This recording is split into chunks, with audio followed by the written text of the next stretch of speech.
wakatoka, na kutoka kwako kulishangaza wengi kwa sababu wewe pia ulikuwa ni kipenzi cha Diamond Platnumz. Yes. Hivi karibuni ametoka Mbosso ambaye pia yeye anahesabiwa kama kipenzi cha Diamond, lakini pia hakuna mtu aliyefikiria kama atatoka hivi karibuni.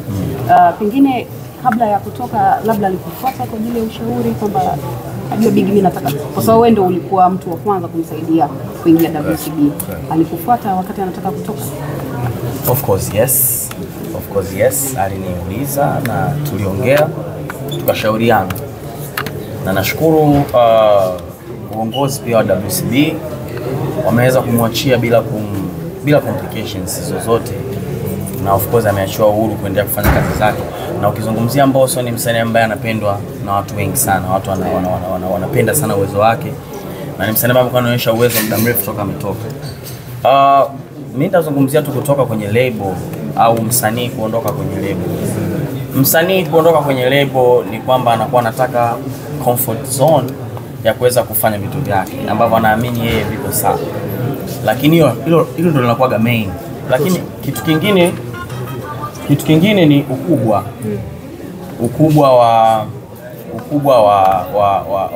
wa msanii, kwamba nataka nikue sasa, nitoke nyumbani. Uwezo kawa wewe miaka yote huko nyumbani tu wezi.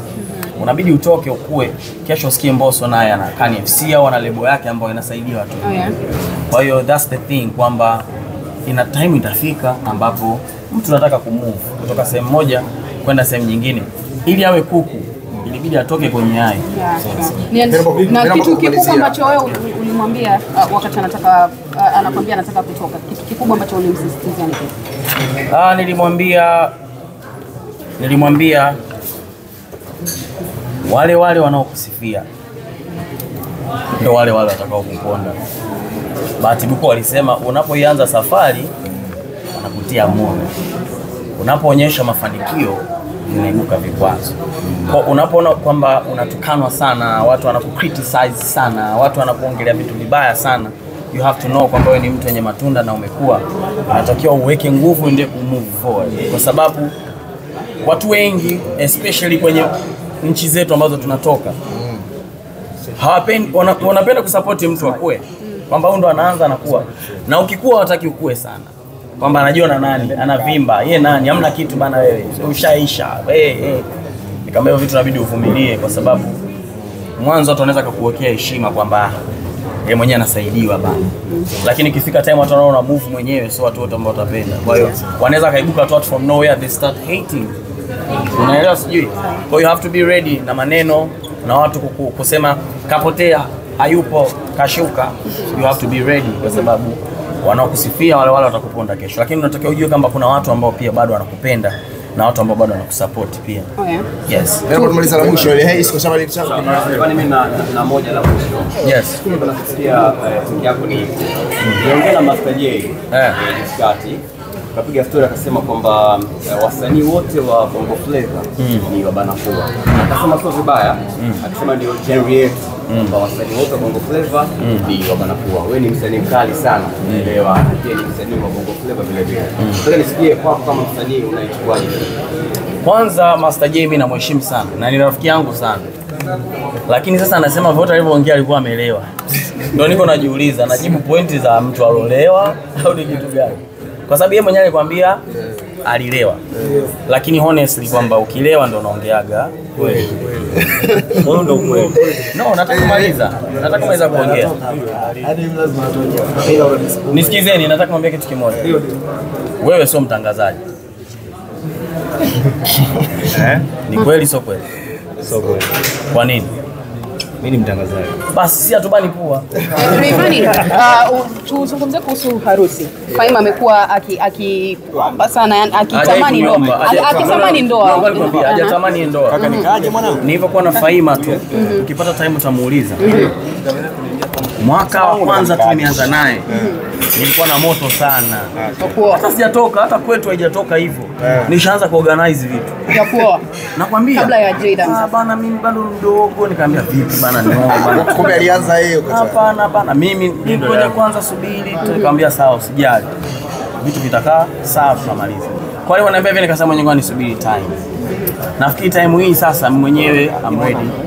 Lakini mwenyewe iko excited pia. Unajua mwanamke kuolewa pia ni jambo jema. Afu pia ujue marafiki pia nao. Unajua unapoona watu wako wengi wa pembeni, marafiki zake wengi ujue. Wakina Nandi hao.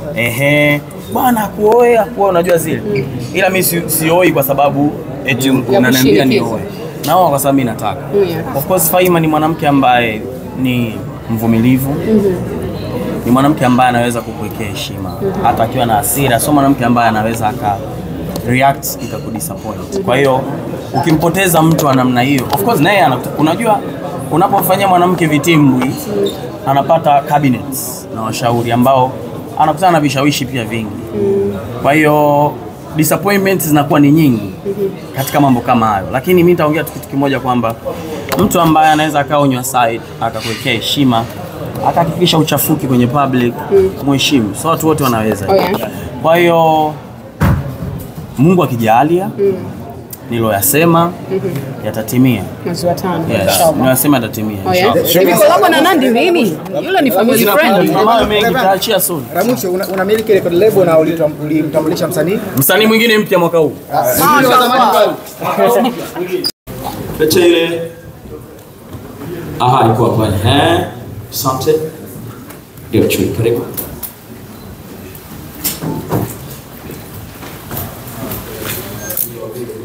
Alafu tupigie jingo kidogo ile studio hapo.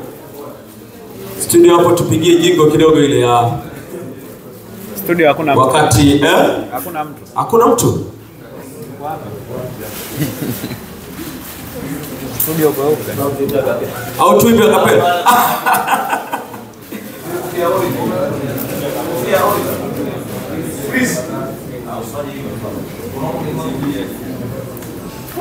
Studio bado hakuna mtu.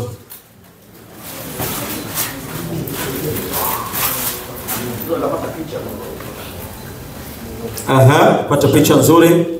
Kwa sababu mwenyewe ni mtu wa mambo kubashiri 22. It's my lucky number. Okay. So unapocheza roulette. Naam. Hii ni lucky number yangu. Nimezaliwa 22. Yaani hii kwa sisi watu wa Mbungi hii ni lucky number yangu, yani 22. Ni tarehe nimezaliwa.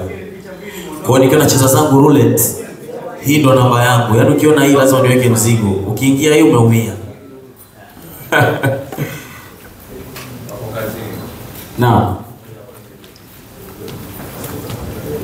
Studio. Atatuwekea ma copyright tumwache. Pate picha hapo.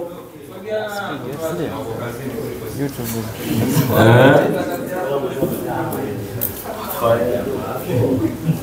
Naam.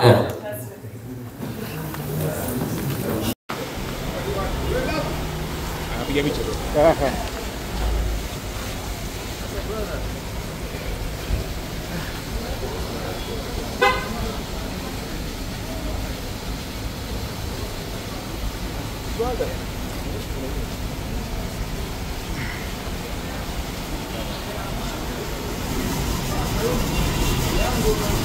Hatari.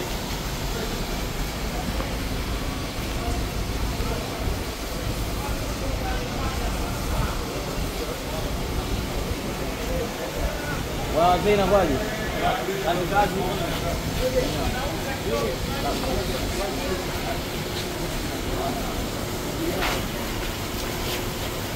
Matangazo.